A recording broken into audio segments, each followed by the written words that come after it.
Senator. Gwen, with all due respect, I didn't hear a plan. Barack Obama's offered a clear plan.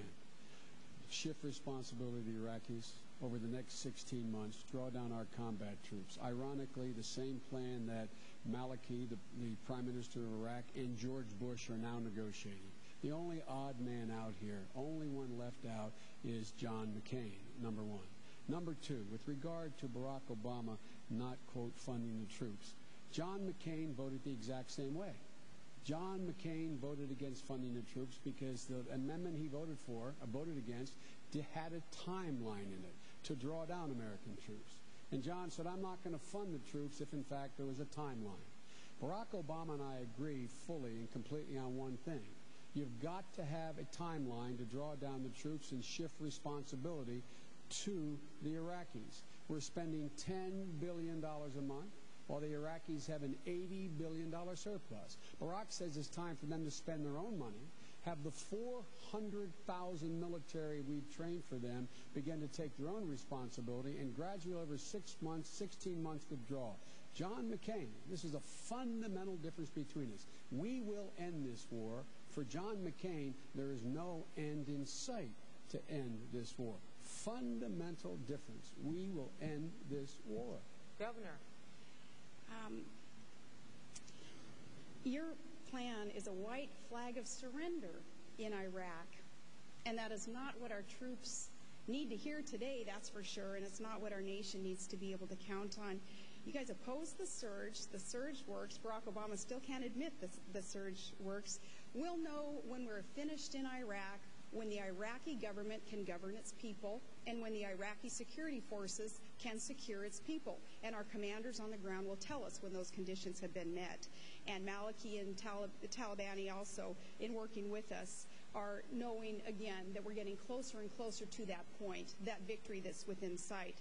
Now, you said regarding Senator McCain's military policies there, Senator Biden, that you supported a lot of these things. In fact, you said that you wanted to run, you'd be honored to run with him on the ticket. And that's an indication, I think, of some of the support that you had, at least until you became the VP pick here. You also said that Barack Obama was not ready to be commander-in-chief. And I know, again, that you opposed the move that he made to try to cut off funding for the troops, and I respect you for that. I don't know how you can defend that position now, but I know that you know, especially with your son in the National Guard, and I have great respect for your family also and the honor that you show our military. Barack Obama, though, another story there. Anyone, I think, who can cut off funding for the troops after promising not to, that's another story. Senator Biden. John McCain voted to cut off funding for the troops. Let me say that again. John McCain voted against an amendment containing $1.6 billion that I had gotten to get MRAPs, those things that are protecting this, the governor's son and, pray God, my son, and a lot of other sons and daughters. He voted against it. He voted against it, the funding, because he said the amendment had a timeline in it to end this war, and he didn't like that. But let's get straight who has been right and wrong. John McCain and Dick Cheney said, when I was saying we would not be greeted as liberators, we would not, this war would take a decade, not a day, not a week, not 6 months. We would not be out of there quickly. John McCain was saying as soon as the Shias got along with each other, without reading the history of the last 700 years, John McCain said there'd be enough oil to pay for this. John McCain has been dead wrong. I love him. As my mother would say, God love him, but he's been dead wrong on the fundamental issues relating to the conduct of the war. Barack Obama has been right. There are the facts.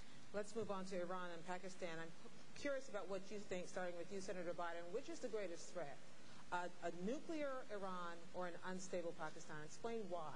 Well, they're both extremely dangerous. I always have focused, as you know, Gwen, I've been focusing on for a long time, along with Barack, on Pakistan. Pakistan already has nuclear weapons.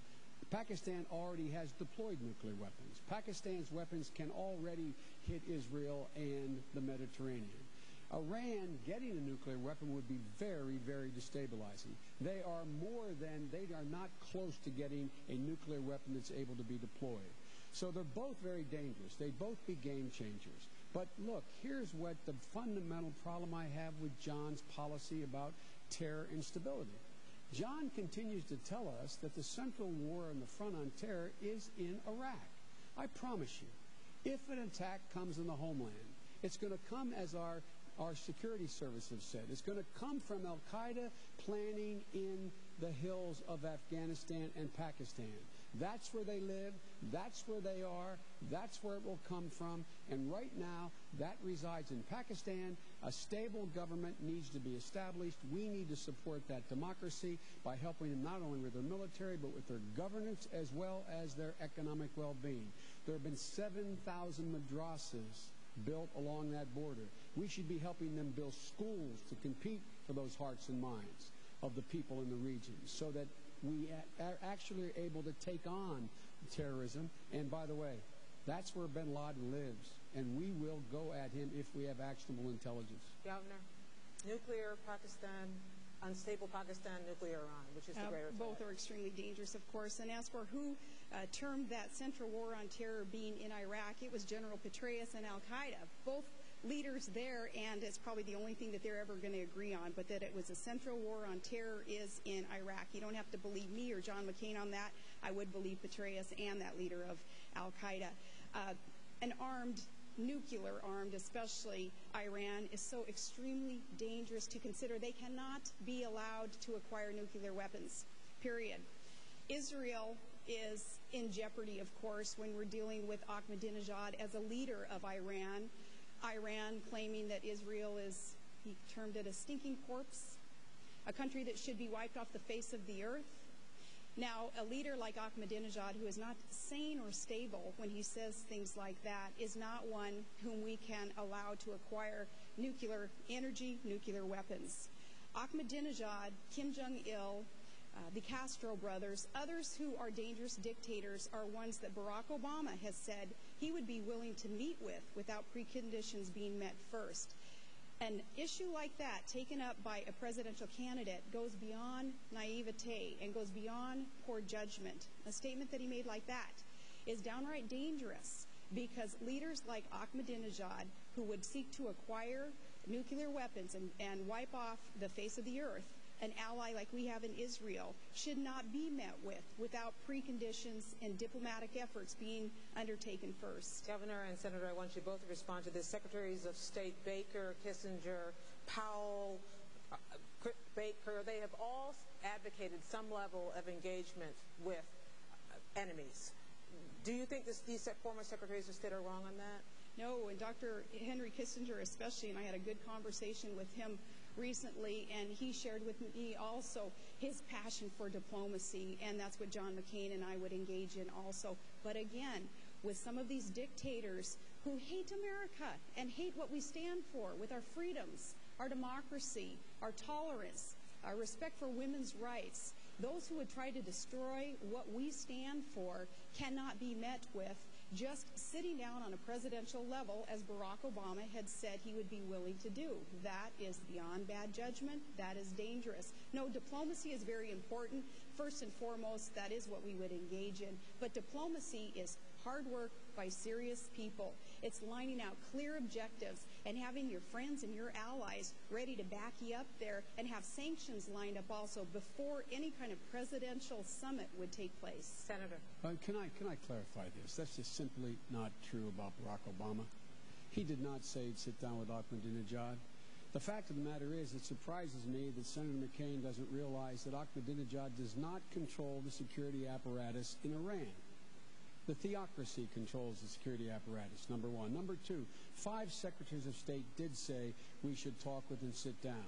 Now, John and Governor Palin now say they have a passion, I think the phrase was, a passion for diplomacy, and that we have to bring our friends and allies along. Our friends and allies have been saying, Gwen, sit down, talk, talk, talk.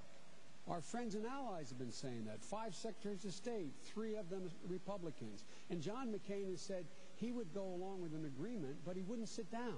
Now, how do you do that when you don't have your administration sit down and talk with the adversary? And look what President Bush did. After 5 years, he finally sent a high-ranking diplomat to meet with the highest-ranking diplomats in Iran, in Europe, to try to work out an arrangement.